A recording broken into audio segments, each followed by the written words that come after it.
மைத்துனா, எனது பெண்ணை உன் மகனுக்கு கொடுக்கலாம் என்று இருக்கிறேன்.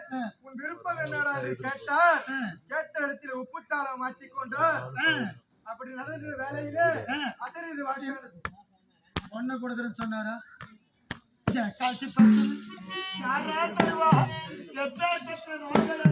பொண்ணு கொடுக்குறாரு.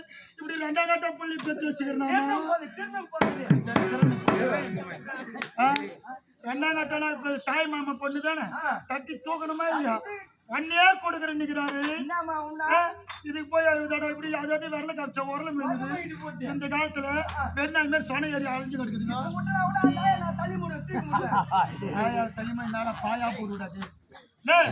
பெண்ணை கொடுக்குறேன் இதுக்காடா இதுன்னு வருது. இது ஏண்டா இவரு? அம்மா கொடுக்கிறேன்னு சொன்னாரு.